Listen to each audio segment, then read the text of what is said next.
Em, con respecto al formato de la prueba, si dura 24 horas o solo 3 horas, ¿desde qué hora? Eso está configurado desde el principio del semestre y la prueba dura 3 horas y tienen un intervalo para iniciar la prueba desde las 6 de la tarde hasta las 9:30. Y como Ya, dura tres horas, significa que tienen media hora para iniciar la prueba.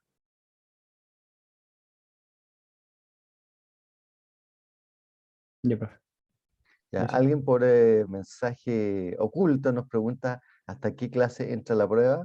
Eso está en el programa, pero lo que no está de más repetirlo, entra hasta la clase de sistema nervioso autónomo, que es la anterior a la de hoy día, que sería por calendario asincrónico endocrino. Es decir, la clase que tuvieron antes del receso.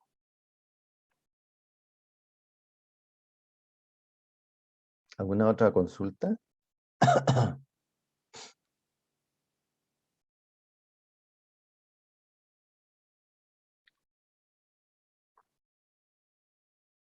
Bueno, entonces vamos a hacer, como ustedes saben, en muchas, o sea, no en muchas, en prácticamente todas las clases está esto que se llama el 5 minute recap, el repaso de la prueba anterior en 5 minutos. Este va a ser como una especie de 5 minute recap, pero tamaño grande, respecto a todo lo que hemos visto en el semestre. ¿Ya? Así que comencemos ya de una vez. Y bueno, como saben, todas las clases están grabadas, entonces aquí estoy grabando esta misma clase. Ah, ya.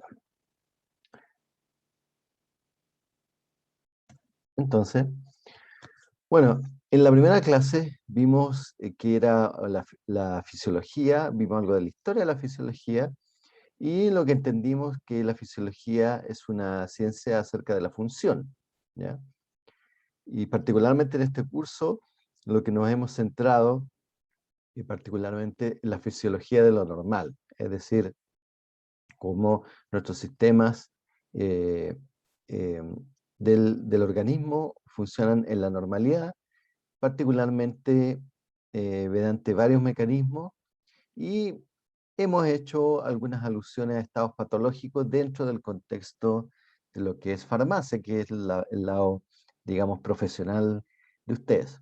No hemos ingresado en el lado patológico de lleno porque ustedes tienen un curso después de este que se llama de fisiopatología, ¿ya? Y bueno, lo que más importante que hemos aprendido, y, eh, y es un poco contraintuitivo, lo que uno ha tendido a pensar de que el organismo tiende a vivir en un equilibrio. Pero ese equilibrio que tiene nuestro organismo, nuestras variables del organismo, es bien particular, ¿ya? Vimos que no era como uno pensaría una especie de equilibrio químico, ¿no? En que hay un balance entre lo que entra y lo que sale, sino más bien existe una regulación de una variable, que en este caso, para esta caricatura sería como el nivel del agua en este estanque, que va a depender tanto de la entrada como la salida, como cualquier equilibrio, pero lo importante a destacar aquí, que este proceso es un proceso activo, ¿ya? Que depende de un aporte de energía al, al sistema.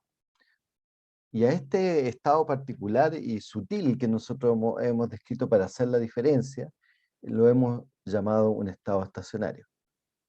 Es decir, si en este estado de equilibrio de esta variable que está mostrada aquí como nivel del agua, nosotros le sacamos la energía, dejamos de estar en ese estado estacionario y por lo tanto dejamos de estar en este estado de equilibrio que tiene un nombre bien particular que se llama homeostasis.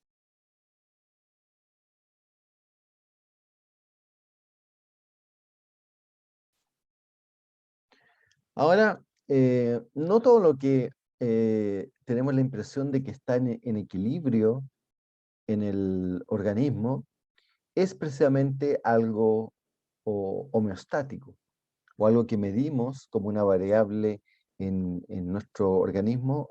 No podemos decir que todas sean variables sujetas a control homeostático. ¿Por qué? Porque resulta que una variable sujeta a control homeostático tiene que tener ciertas características. Tiene que haber un sistema de control homeostático específico para esa variable. Y el sistema de control homeostático lo que hace es tener un sensor de esa variable, algo que lo esté midiendo constantemente, y eso genera una señal que ya puede ser señal hormonal o señal nerviosa, como lo hemos visto en, gran- en todas mis clases en la que abarco el sistema nervioso, en que existen neuronas en este caso que estarían midiendo, recibiendo esa señal del sensor y comparándolo con un valor de referencia, ¿ya? Que en inglés vimos que se llama set point, y en nuestro caso le decimos valor de referencia. Y dependiendo de la diferencia que hay entre los dos, que a eso lo llamamos una señal de error, se va a generar un efecto. Y el efecto puede ser a través de una glándula, la secreción de alguna hormona, puede ser un efecto de tipo motor, la activación de un músculo, por ejemplo. Y lo interesante de este efecto es que siempre es un efecto que se opone a la variación de la variable. Y eso vimos en general, que esa regulación de la variable em, siempre va en contra del aumento de la variable, ¿ya? Entonces, el, em, si la variable es un aumento de la temperatura corporal, el efecto que va a tener, el efecto fisiológico que va a tener, va a ser generar cambios que se opongan al aumento de esa variable, qué sé yo, mayor su duración, por ejemplo, y eso se va a oponer en contra de la variación del cambio de esa variable. Y eso en general, ese mecanismo que es muy genérico, en el organismo lo llamamos retroalimentación negativa, ¿ya? Es decir, es una respuesta en contra de la variable que ha cambiado. Ahora, lo importante desde el punto de vista de la farmacia, que un porcentaje muy importante de los medicamentos tiene que ver precisamente con mantener esta función homeostática. Em, ¿En qué situaciones? En situaciones patológicas que pueden ser por efecto de una falla interna, ¿ya? Algún órgano que no esté funcionando bien, o un agente exterior, como típicamente puede ser una patología, un patógeno externo que genera una infección, ¿ya? Y, y en general las patologías afectan a variables sujetas a control homeostático. Entonces, es función de los medicamentos restaurar ese control homeostático a rangos que los denominamos normales, ¿ya? Y vimos varios ejemplos en distintos contextos de lo que es esta regulación de, de estas variables homeostáticas, ¿ya? Entonces, es muy importante los medicamentos, su función fisiológica, porque tienen que ver precisamente con restablecer el control homeostático de variables que han sido afectadas por patología. Bueno, en la clase número 2 de, sobre membranas celulares y transporte, vimos que los organismos tenemos esta membrana plasmática que tiene una particularidad, que es una membrana que no es semipermeable. Esto implica que no deja pasar, es selectiva para el paso de moléculas. Las moléculas pequeñas y sin carga o con poca carga pueden pasar por difusión simple a través de la membrana, pero en general las moléculas grandes o las moléculas con carga como los iones eh, no pueden pasar fácilmente a través de la membrana. Y por eso necesitamos mecanismos de transporte a través de la membrana. Entonces vimos, y lo vimos varias veces en las clases siguientes, que hay varios mecanismos de que las sustancias pueden pasar una membrana. Vimos el caso de las proteínas de membrana, que lo vamos a ver de nuevo un poco más adelante. Y también vimos el caso de los transportadores. Vimos que los transportadores son proteínas cuyo transporte de la molécula que ellos transportan depende de lo que llamamos un cambio de configuración de la proteína, es decir, cambia de forma. Y como es de esperar, este cambio de forma eh, toma un tiempo. Y eso hace que en un gráfico de difusión facilitada que está aquí perdón, de difusión simple, que sería, por ejemplo, un poro que está siempre abierto, simplemente el flujo de la velocidad de difusión de la sustancia va a depender de la concentración, o más bien de la gradiente de concentraciones entre el exterior y el interior de la célula. En cambio, si bien es cierto, la difusión facilitada a través de un transportador también depende de la concentración, va a llegar un punto de la concentración en que nos vamos a acercar a la capacidad de esta proteína transportadora de hacer cambios lo suficientemente rápido entre el estado de, llamemos este estado de capturar la molécula desde el extracelular hasta el estado de liberar la molécula al intracelular. eh, Hay un límite para que ocurra la velocidad de ese cambio. Y eso en un gráfico lo vamos a ver que hay una velocidad máxima para la difusión. Y así podemos distinguir entre dos mecanismos que transportan una sustancia en que esta difusión facilitada va a tener un límite de la velocidad máxima porque depende de los cambios estructurales del transportador. Eh, También vimos que dentro de los mecanismos de transporte hay mecanismos de transporte que dependen de la energía. Aquí llamamos depende de la energía que el transportador, en este caso de la sustancia X, en esta caricatura, consume ATP, ¿ya? La molécula de cual se obtiene principalmente la energía para este tipo de acción de transporte. Pero también vimos que eh, hay otros transportadores eh, que dependen de gradientes. En este caso, por ejemplo, la sustancia X está siendo cotransportada con la sustancia S, pero originalmente la sustancia X fue establecida por un flujo que dependía del transporte activo. Y esto lo llamamos transporte activo secundario, en este caso transporte activo secundario de la sustancia S. Nos preguntan por interno, ¿los canales se saturan como los transportadores? Idealmente sí, ¿ya? Porque el flujo eh, obviamente, como tenemos una limitante física, que es el poro del canal, idealmente esto debería permitir una velocidad máxima de moléculas por unidades de tiempo, ¿ya?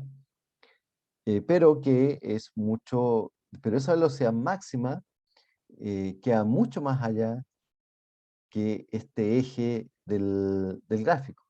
Ahora, yo supongo, no dice acá, que estos rangos que hay aquí, que son rangos teóricos, este rango teórico de aquí comparado con este rango teórico de acá, son rangos fisiológicos, ¿ya?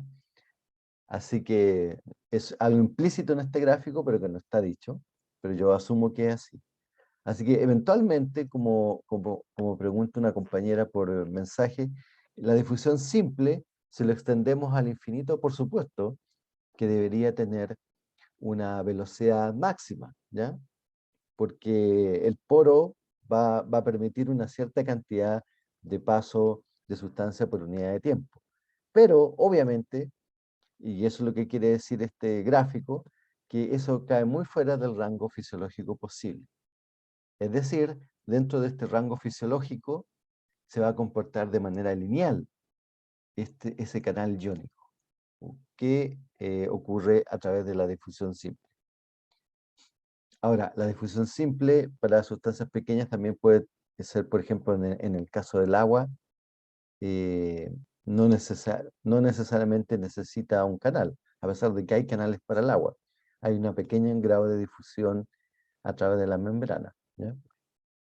Entonces sí, eventualmente, visto al infinito, ambos tipos de transporte podrían saturarse, pero en un rango que suponemos que un rango fisiológico, la difusión facilitada se saturaría mucho antes.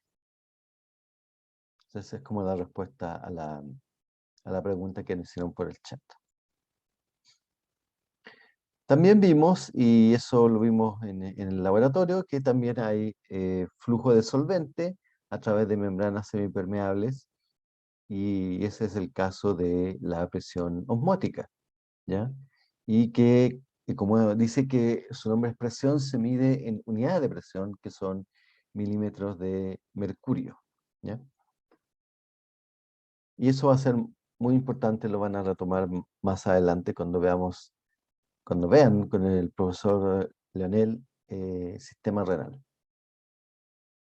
Bueno, y aquí comenzamos una serie de clases que vimos muy en detalle lo del sistema nervioso y en particular la fisiología del impulso nervioso y de la sinapsis, ¿ya?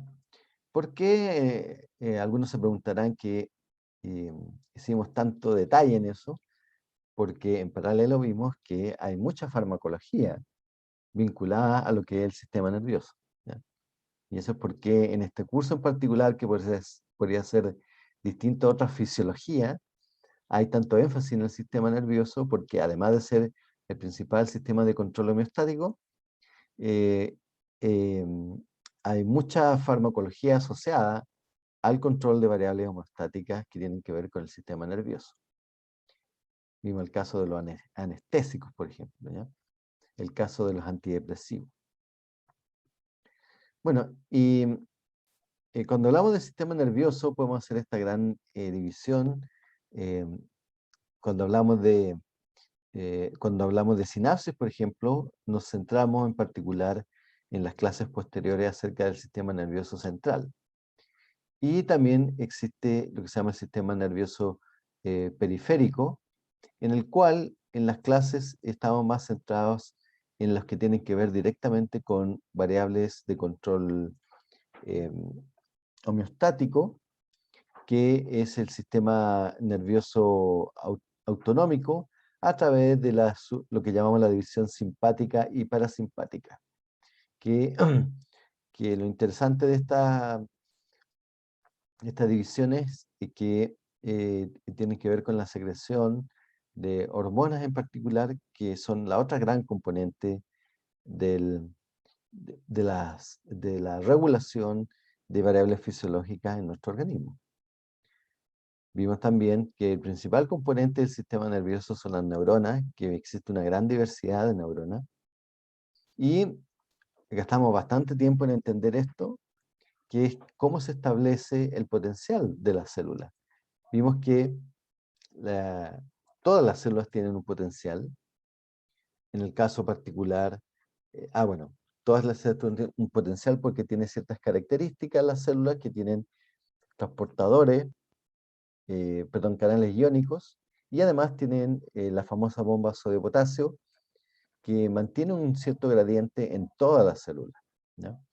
Es decir, si nosotros midiéramos el potencial de membrana de las células, cosa que experimentalmente se puede hacer, uno podría medir potenciales que en general son potenciales muy negativos, cercanos o tendientes a acercarse a los 90 milivolts.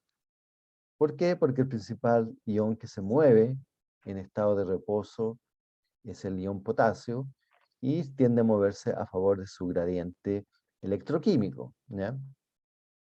Ahora, en las clases posteriores a esta vimos que, si bien es cierto, todas las neuronas, todas las células del organismo tienen potencial de reposo, no todas son excitables, es decir, responden a un estímulo. Y es el caso particular de las neuronas. Es decir, las neuronas, todo lo que vimos respecto a potencial de equilibrio electroquímico no es exclusivo de las neuronas, sino que de todas las células que tienen membrana semipermeable, pero la excitabilidad en particular tiene que ver con las neuronas. Y bueno, hicimos bastantes ejercicios acerca de cómo se calculaba este potencial. Vimos que era muy importante el caso de la ecuación de Nernst, ¿ya? Que esa es la ecuación de Nernst formal, digamos, genérica, que ustedes usarían, digamos, en clase de físico-química, pero utilizamos una versión, ¿ya? Que dependiendo del libro donde encuentren, lo más preciso no es esto que está mostrando el profesor, sino que es 61.5, por ahí lo discutimos en un foro, de cómo calcular ese valor, dependiendo de las redondeos que usted haga de esta otra parte de la ecuación para llevarla a, a una situación fisiológica, ¿ya? Ahora, y para utilizar el logaritmo en base 10 en vez de logaritmo natural, ¿ya? Y para hacer la conversión a milivolt, que es la medida que uno mide los potenciales en el caso de las neuronas. Hicimos varios ejercicios respecto a los dos iones principales que se mueven en las neuronas, que es el potasio y el sodio. Y lo interesante que vimos que en el caso de una neurona, el potencial de equilibrio de una neurona o potencial de reposo que podemos medir experimentalmente en una neurona, en el caso de la mayoría de las neuronas es alrededor de menos 70 milivolts. Ahora, eso nos quiere decir que eh, es un potencial que es menos 70 milivolts, es decir, está hacia el lado del potencial de equilibrio del potasio. Entonces, eso quiere decir que en el caso de una neurona, el ion que predomina en estado de reposo es el ion de potasio, ¿ya? Por eso que el potencial de equilibrio es menos 70. Pero también vimos que en el caso de un potencial de acción, la conductancia, es decir, el ion que se está moviendo principalmente en esos casos es el sodio. Por eso que los cambios en un potencial de acción se mueven más hacia el lado positivo, cuando uno mide en el tiempo lo que le pasa a una neurona. Y eso es la siguiente clase, donde vimos específicamente el potencial de acción.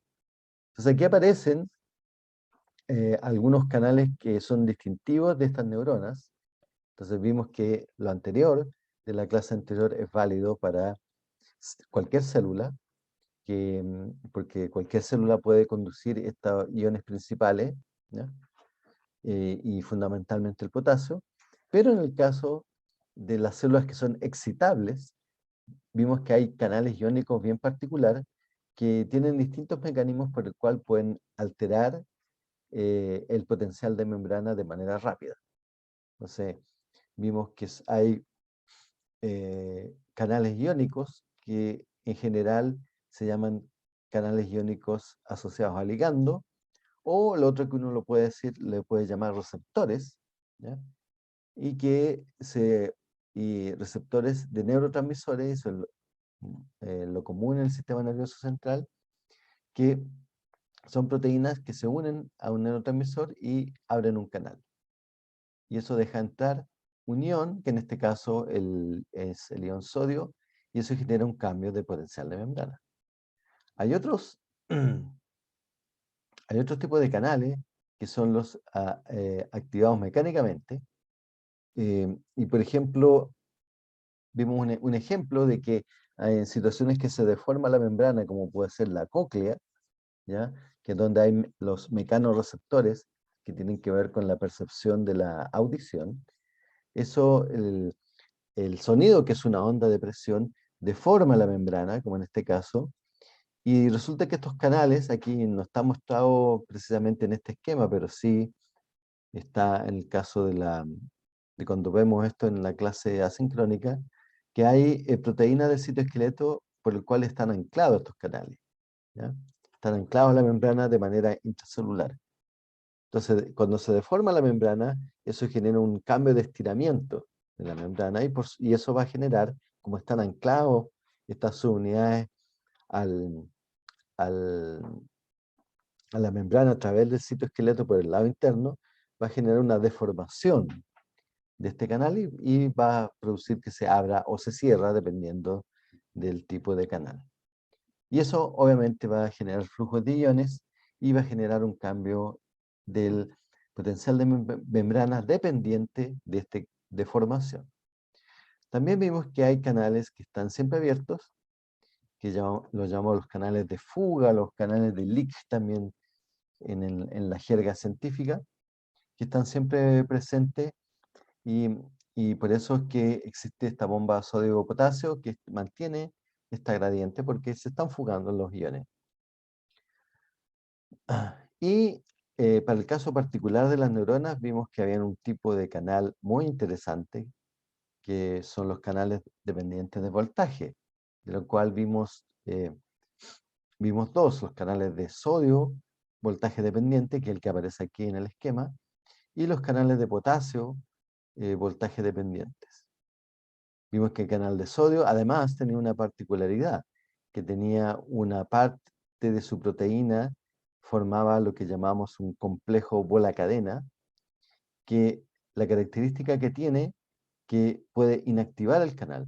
Fíjense que el canal, dependiendo del voltaje, permanece abierto, pero gracias a que existe este mecanismo de pola en la cadena, puede inactivar rápidamente el canal. Entonces vimos que ese es un mecanismo distinto a eh, al, al cierre del canal dependiendo de voltaje. Una cosa es inactivarlo y otra es cerrarlo dependiente de voltaje.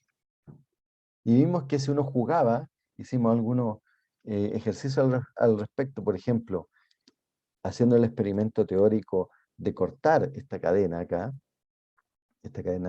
cortarla, de manera tal de que la bola se fuera volando y no hubiese inactivación. Si mirábamos en términos de un potencial de acción, eso lo único que iba a hacer, iba a hacerlo más ancho el potencial, ¿ya? Em, ¿Por qué? Porque ahora iba a depender simplemente de la apertura, del cierre del canal por voltaje y no por inactivación. Y introducimos alguna jerga que se utiliza técnica en el ámbito del estudio de los potenciales de membrana y que es por convención, que llamamos que todo cambio desde el potencial de reposo de la célula hacia potenciales más positivos, lo llamamos una depolarización. Una vuelta al potencial de reposo lo llamamos una repolarización y un cambio en la potencial de membrana más negativo que el potencial de reposo lo llamamos una hiperpolarización. Y vimos el curso temporal del potencial de acción y vimos nuevamente aquí hablando del canal de sodio voltaje dependiente, el que tiene la bola y la cadena, y hablamos del canal de potasio voltaje dependiente, ¿ya? Entonces vimos que en esta primera etapa el potencial de acción, cuando hay un cambio, una perturbación de la membrana, que puede ser de diversos orígenes, como vimos, puede ser mecánico, puede ser térmico, puede ser alguna sustancia química, como vimos en el laboratorio, varias cosas que pueden generar un impulso nervioso. Cuando se genera una depolarización pequeña, hasta un cierto valor, que en el caso de una neurona típica es del orden de los menos 55 milivolts, cuando pasamos ese valor, se activa este canal de sodio voltaje dependiente y se abre una gran cantidad y deja entrar mucho sodio. Y eso obviamente cambia el potencial de la membrana hacia valores cercanos al potencial de equilibrio del sodio, que vimos que era más 60. En este caso, el valor máximo que alcanza es alrededor de más 40. ¿Ya? ¿Por qué? Porque recuerden que tenemos varios iones aquí en juego, entonces no es el único que se está moviendo el sodio. Tenemos en paralelo también el potasio moviéndose. Pero apenas empieza a hacer un cambio en la membrana, también acá se activa pero de manera mucho más lenta, este canal, que es un canal de potasio. Por lo tanto, va a tender a restablecer el potencial de membrana, pero de manera más lenta. Entonces, aquí en realidad, en esta fase de repolarización, tenemos dos procesos ocurriendo en paralelo. Tenemos la inactivación rápida del canal de sodio voltaje dependiente producto de esta bola que se metió y taponeó por el lado intracelular del canal, que todavía está activo el canal, está abierto como pueden ver. Y tenemos el otro proceso que está en paralelo, que es el canal de potasio, que ya se abrió, pero es más lento, y está restableciendo el potencial de equilibrio de la membrana. Entonces aquí en la repolarización hay una mezcla de los dos. Y, y un concepto que nosotros introdujimos en los ejercicios fue esto de las conductancias, que es es un término eléctrico. De hecho, la conductancia es el inverso de la resistencia, ¿ya? Entonces es una medida de qué tanto carga está fluyendo. En este caso nuestra carga son los iones. Entonces, mayor conductancia quiere decir que mayor cantidad de iones por unidad de tiempo está pasando al interior de la célula. Entonces vimos que la conductancia de tanto del canal de sodio como el canal de potasio varía en el tiempo. Entonces, en el caso de, a ver, ¿cómo se borra esto? Ya no sé cómo se borra. A ver, aquí está. Ahí está borrado. Ay, no quería borrar literalmente, pero ahí está. Ya. Entonces vimos en el que si superponíamos un gráfico de conductancia, y eso lo hicimos en una sesión en que hicimos ejercicio del sodio, era algo más o menos así, muy parecido a lo que es el potencial de acción.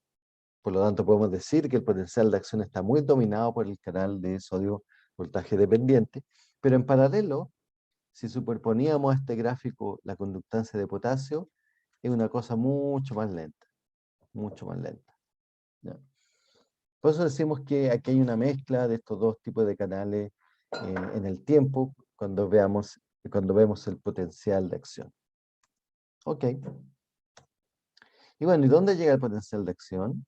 Llega acá, finalmente, al terminal sináptico, y nosotros nos centramos principalmente en la sinapsis del sistema nervioso central. ¿Por qué nos centramos principalmente en la sinapsis del sistema nervioso central? Porque hay mucha farmacología muy interesante ahí y muy relevante para ustedes como químico farmacéutico del punto de vista de control homeostático de patologías del sistema nervioso central. Y varias de esas tienen que ver con la sinapsis. También vimos que eh, nos hace una pregunta por interno, dice: hola profesor, estuve investigando un poco y encontré que el sistema endocannabinoide es un sistema regulador de homeostasis. ¿Está en lo correcto? Sí, resulta que hay una especie de moda, digamos, o sea, bueno, no moda, sino que descubrimiento de no hace muchos años respecto al famoso sistema endocannabinoide. Los endocannabinoides, bueno, primero que nada, los endocannabinoides son reguladores de la transmisión sináptica, ¿ya? Tienen un efecto si lo quisiéramos comparar con el potencial de acción, una especie de efecto como anestésico, por decirlo así, es decir, de disminuir la transmisión sináptica, ah, no en todas las sinapsis, pero en un porcentaje importante de sinapsis del sistema nervioso central. eh, por lo cual, y, y que se ha puesto atención en el sistema endocannabinoide en los últimos años, em, em, principalmente por un tema histórico, ¿ya? Porque como los cannabinoides tienen que ver con drogas de abuso, ¿ya? O al menos en el caso de Estados Unidos, está catalogado como drogas de abuso, no en todos los estados, pero sí en la mayoría de ellos. Eh, Consecuentemente, a nivel de la investigación científica se había investigado poco de eso, históricamente, ¿ya? Pero en los últimos años se ha investigado bastante de eso y resulta que el sistema endocannabinoide está como montado en la mayoría de las sinapsis, está como montado sobre este sistema, ¿ya? Em, y un sistema de acción retrógrada, es decir, que puede ser producido en el lado postsináptico y actuar de manera presináptica, ¿ya? Y, y no es que sea mejor o peor regulador de la homeostasis, como preguntaba un compañero por chat, sino que es otro sistema más que está de regular la liberación de neurotransmisor, pero del cual no conocemos tantas cosas, ¿ya? Sabemos que hay eh, eh, hay dos tipos de endocannabinoides importantes exógenos, ¿ya? Que contiene, por ejemplo, la marihuana, que es el cannabidiol y el THC, ¿ya? Ambas tienen vías distintas y efectos distintos. El THC parece ser más responsable de los efectos tipo psicotrópicos de la marihuana, y el endocannabinoide tiene que ver más con la regulación aquí de la transmisión, ¿ya? Y ustedes, bueno, no me extraña que de aquí hasta que egresen esté mucho más regulado el tema del uso medicinal de la cannabis. Así que ese es un tema que ustedes van a escuchar, seguramente van a ver en farmacología. eh, y de hecho hay un diplomado en la facultad de eso, sobre los endocannabinoides, y que lo van a empezar a escuchar más de manera regular ese tema. Y sí, tienen efectos sobre la sinapsis del sistema nervioso central y parece ser un mecanismo bastante genérico, ¿ya? Que está presente en varios tipos de sinapsis. Bueno, y volviendo al tema de la sinapsis, vimos que la sinapsis no era así la cosa como simple que aprendimos en el colegio, que llega el potencial de acción al terminal presináptico y se libera el neurotransmisor. No, vimos que había todo un mecanismo de control de las vesículas, existen transportadores que son blancos de acción farmacológica, muchos fármacos actúan sobre esos transportadores, y vimos que también habían canales, otro tipo de canal, los canales de calcio voltaje dependiente, que la liberación de este neurotransmisor dependía de la activación de estos canales. ¿Por qué? Porque las proteínas que tenían que ver con el anclaje y la fusión de eh, las membranas presinápticas a la membrana, o sea, perdón, la fusión de las vesículas a la membrana presináptica dependía de la activación de ciertas proteínas que son sensibles a calcio, ¿ya?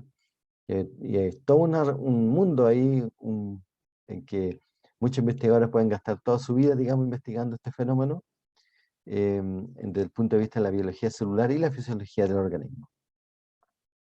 Y vimos también que existe toda una familia y una organización de proteínas de canales asociadas a ligando o receptores de neurotransmisor en la membrana postsináptica, que no están ahí flotando hacia el azar, sino que están en estructuras bien específicas. Particularmente vimos las espinas dendríticas. En general, estos receptores de neurotransmisor los podemos así clasificar de manera muy gruesa, no solamente por el tipo de ligando que tienen, el tipo de neurotransmisor, sino por el efecto. Entonces, varios que son de tipo canal, ya lo habíamos visto, como el canal, eh, eh, perdón, vimos la sinapsis más importante del sistema nervioso central, que son la sinapsis glutamatérgica, y vimos el receptor de tipo AMPA, ¿ya? Que es un receptor que se une al neurotransmisor que se llama glutamato, y lo que hace es abrir un canal que deja principalmente pasar sodio, ¿ya? Entonces ese es lo que llamaríamos que es un receptor de neurotransmisor de tipo ionotrópico. También hay otros receptores que llamamos de tipo metabotrópico, ¿ya? Que aquí está el receptor de tipo metabotrópico, que se une a un neurotransmisor, pero lo que hace es activar eh, un tipo de proteína G.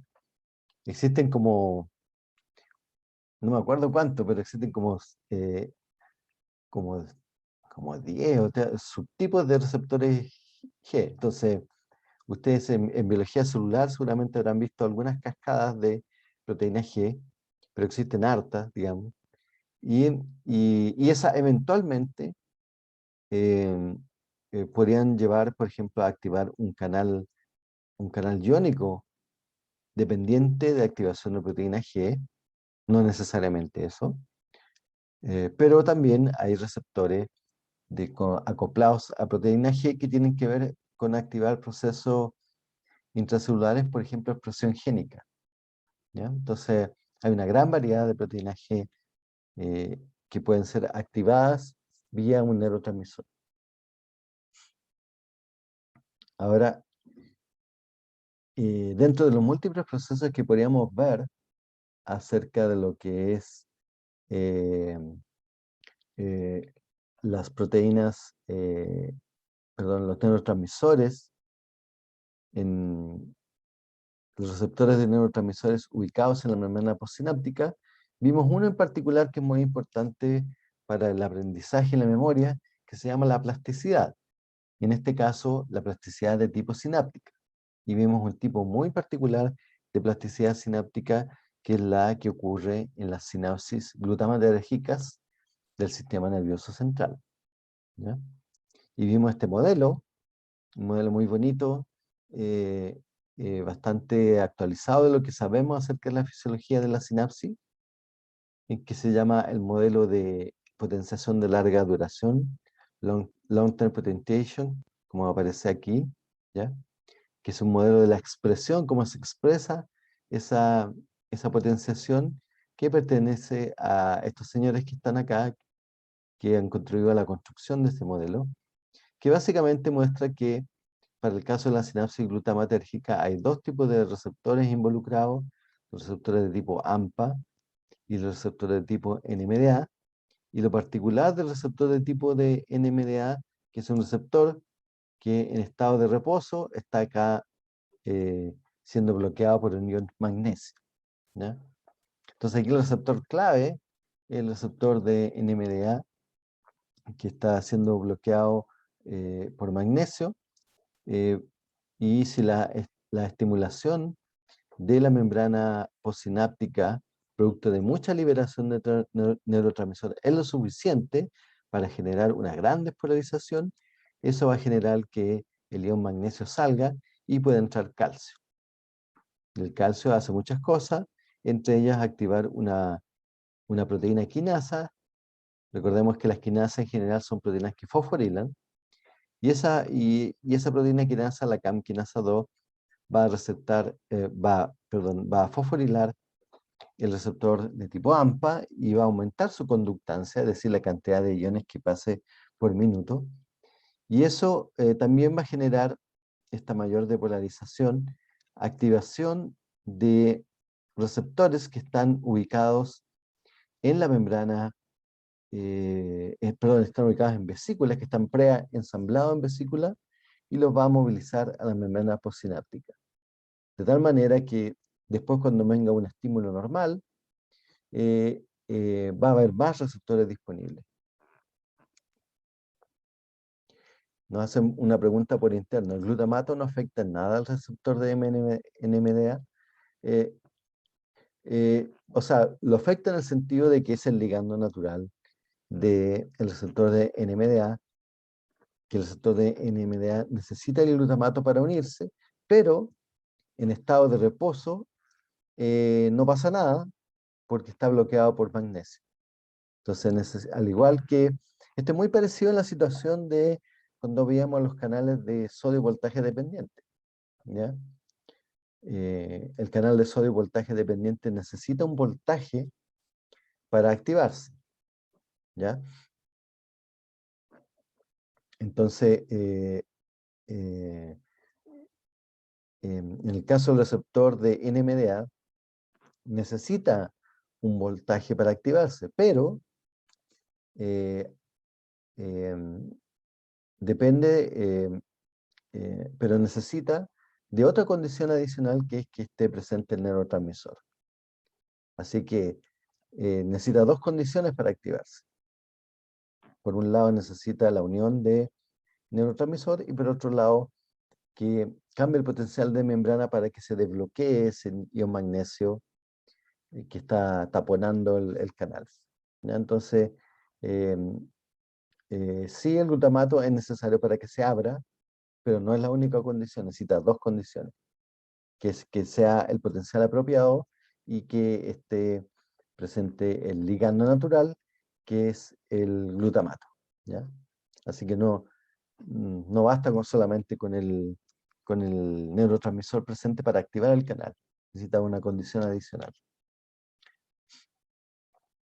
Y bueno, y vimos un ejemplo de aplicabilidad así en el contexto USACH, en el contexto de investigaciones que se estaban haciendo y producto de la pandemia quedan un poco congeladas, de cómo llevamos a la práctica esto, cómo podemos medir este fenómeno que pasa en la sinapsis, ¿ya? Y eso tiene su demostración a través de la electrofisiología, a través de medir una respuesta que se llama el potencial postsináptico, que es este cambio que hay aquí de potencial, ¿ya?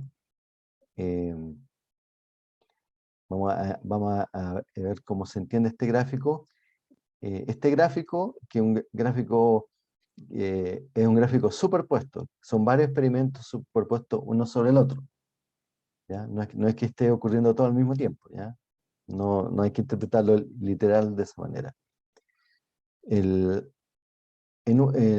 cuando dice un 1 aquí, quiere decir que se midió, se hace un dibujo en una línea gris más suave aquí, del potencial en la posición 1. Y en 2 es la misma situación, pero el mismo potencial postsináptico, pero en la situación 2. ¿Ya? Entonces, nos vamos a fijar en este que sería el control, para entenderlo. En el control, el potencial tiene este tamaño, aquí está la escala para todo eso, y el potencial tiene este tamaño que hay acá, esta amplitud, ¿ya? Vamos a graficar aquí eso, esta amplitud, y eso lo denominamos 100%, ¿ya? Entonces, porque esto puede variar, entonces uno para evitarse problemas y representar mejor los datos, eso lo vamos a llamar el 100%. Y resulta que en la situación 2, después de haber dado una estimulación de alta frecuencia aquí, que sería el control, a ver, el control sería la cajita blanca, eh, resulta que el valor de este potencial es mucho más grande. Y esa sería nuestra situación control, o sea, sería esto que hay aquí, de aquí hasta aquí a la cajita blanca rellena, esa sería nuestra situación control. Entonces vemos que después de un estímulo de alta frecuencia acá, y después volver a la estimulación normal, el valor se queda grande y permanece grande. Y eso es por todo el mecanismo celular que ya vimos antes, que es que se libera mucho neurotransmisor, se genera una grande polarización en la espina dendrítica, eh, se activan los receptores NMDA, la CAM quinasa, se fosforilan receptores AMPA preformados en vesículas, se insertan en una postsináptica y quedan ahí. Y todo eso que se ha descubierto a través de los años se refleja de esta manera en términos electrofisiológicos, midiendo en este caso en un sistema de rebanadas de cerebro y en este caso el hipocampo. Entonces, la condición normal, tenemos una potenciación del orden del 150%. Y eso es lo que representa este gráfico. Y vimos el caso particular de un modelo de ratón sometido a nicotina prenatal y resulta que el ratón conductualmente tiene un fenotipo de tipo hiperactivo y con falta de atención, y eso lo utilizamos como modelo para entender el síndrome de déficit atencional. Y vimos que en el caso de ese ratón que está en rojito, tiene menos potenciación, y en el caso de que lo tratamos farmacológicamente con la droga que se trata farmacológicamente, el síndrome de déficit atencional, que es el metilfenidato, MPH como sale aquí, se recupera la potenciación. Entonces, es muy interesante que este mecanismo podría estar relacionado con los defectos que hay, al menos en esta zona que se estudió, el síndrome que es el hipocampo, podría estar relacionado con un mecanismo celular, y es lo que se propone con esta investigación del síndrome de déficit atencional. ¿Ya?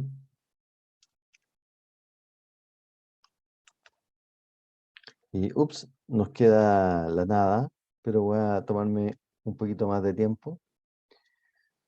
La clase 8, que está disponible asincrónicamente, es muy bonita desde el punto de vista histórico porque habla de este personaje, que el señor Phineas Gage, que sufrió una lesión cerebral y eso muy severa, y eso le cambió totalmente la conducta, y vimos que inclusive este señor está presente ahí en la clase sincrónica, que es muy probable que ustedes la hayan conocido en la historia de este señor, pero lo que tal vez no sabían, que este señor vivió en Chile, después de que muchos años después fue chofer de diligencia entre Santiago y Valparaíso, llegó más o menos en la época de la fiebre del oro en California, digamos, no sé por qué terminó acá precisamente, hay un libro que se escribió al respecto. Estuvo unos años trabajando de chofer de diligencia, ¿ya? Y interesante este señor, que un cambio en la estructura del cerebro drástico generó cambios en la personalidad, ¿ya? Y eso particularmente lo afectó en el lóbulo frontal. Entonces vimos que en realidad en, el mundo de las lesiones ha servido para conocer eh, eh, a qué funciones específicas, funciones cognitivas, están relacionadas a las distintas áreas del cerebro, ¿no? Este esquema que hay aquí. Para nosotros, desde el punto de vista farmacológico, vimos que el sistema nervioso central, la circulación del sistema nervioso central es distinta a la circulación general del organismo, y, y vimos que los vasos que van al sistema nervioso central están recubiertos por astrocitos, que determinan una especie de barrera de filtrado de lo que puede entrar o no al sistema nervioso central. Y eso es muy importante desde el punto de vista farmacológico, porque no cualquier droga que nosotros consumamos, digamos, de tipo intravenoso, de tipo oral, que llega a la circulación sistémica, no cualquier droga que consumamos va a llegar a afectar el sistema nervioso central. Entonces, eso es algo muy importante de tener en consideración a la hora de los diseños de droga, porque algo que nosotros diseñamos para tratar una afección del hígado puede estar afectando el sistema nervioso central, si es que no tenemos cuidado al diseño y tomar en cuenta de que exista este filtro en el sistema nervioso central que se llama la barrera hematoencefálica, ¿ya? Vimos, o sea, no lo vimos, pero hay un ejemplo en la clase asincrónica de que, por ejemplo, los antihistamínicos, de los cuales yo soy gran usuario, especialmente en primavera, porque tengo alergia estacional al polen, eh, en general los antihistamínicos antiguos generaban muchos problemas de sueño porque atravesaban la barrera hematoencefálica. Los que llamamos antihistamínicos de última generación pasan menos, ¿ya? Da menos sueño, eh, porque están hechos de manera distinta y para no pasar la barrera hematoencefálica. Entonces, muy importante la barrera hematoencefálica. Y lo último que está en las clases asincrónicas que entra para la prueba es esta división del sistema nervioso autónomo en división parasimpática y simpática, que en particular el sistema simpático tiene que ver con las respuestas gatilladas por estrés, la respuesta rápida, ¿ya? En lo que muchos libros hablan de la respuesta de lucha, de lucha o de huida, ¿ya? Una respuesta rápida ante una perturbación del entorno. Y en cambio el sistema parasimpático tiene que ver con una respuesta más relajante, ¿ya? Son antagónicos en ese sentido, y que tiene que ver más con generar una situación de como resguardar energía para uso futuro. Y las diferencias principales que hay entre estos dos sistemas son respecto a los sitios de origen de las neuronas, los largos de sus fibras axonales y la localización de los ganglios, ¿ya? Y también de los neurotransmisores, bueno, los neurotransmisores involucrados. Entonces, el sistema nervioso periférico, el neurotransmisor principal que hay, por ejemplo, en neuronas motoras, la encargada de la contracción muscular, es acetilcolina. En el caso del sistema nervioso autónomo, también es acetilcolina, pero hay dos mecanismos. Hay un mecanismo de acetilcolina haciendo contacto con, con un ganglio, y a su vez el ganglio conectado a una neurona que libera norepinefrina, y esa finalmente ejerce la acción en el órgano blanco. Y el caso de la acetilcolina, la otra manera de actuar es sobre una glándula y que libera, no a través de una neurona norepinefrinérgica, sino que se libera al torrente sanguíneo, la norepinefrina, y eso actúa sobre un órgano blanco, en este caso un vaso sanguíneo. En cambio, el sistema parasimpático usa acetilcolina tanto en la parte preganglionar como en la parte postganglionar, ¿ya? Entonces, esas son como las diferencias respecto al simpático y parasimpático. Pero como dice aquí el esquema, la vida no es tan fácil. Una cosa es el neurotransmisor, la diferencia que hay entre el neurotransmisor, y otra solo en la acción, ¿ya?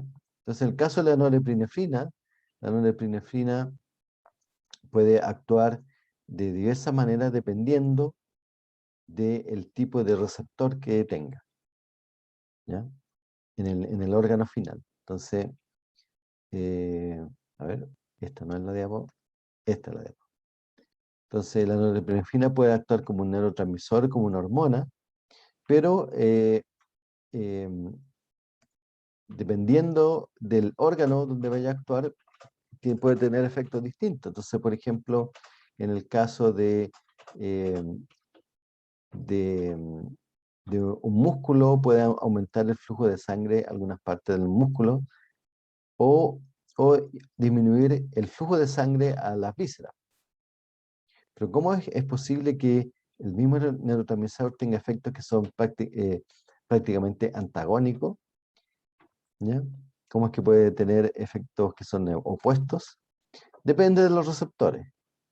Entonces, un tipo, por ejemplo, de receptor de tipo alfa en la musculatura lisa puede generar vasoconstricción, cuando un receptor de norepinefrina de tipo alfa, o si el receptor de beta puede generar vasodilatación, ¿ya? Entonces, muy interesante, ¿no? La acción no solamente depende del neurotransmisor, sino que depende del receptor final al cual llega el neurotransmisor. Bueno, jóvenes, eso sería el repaso así, flash, de todos los contenidos que entran para la prueba del próximo jueves. El próximo jueves no hay clase, entonces sí está la prueba calendarizada para ese día a partir de las 6 de la tarde hasta las 9:30. Por lo tanto, tienen desde las 6 de la tarde hasta las 6:30 para iniciar la prueba y así contar con las 3 horas disponibles. ¿Ya? Profesor, Dígame. la prueba va a ser por plataforma Moodle, ¿cierto? Absolutamente.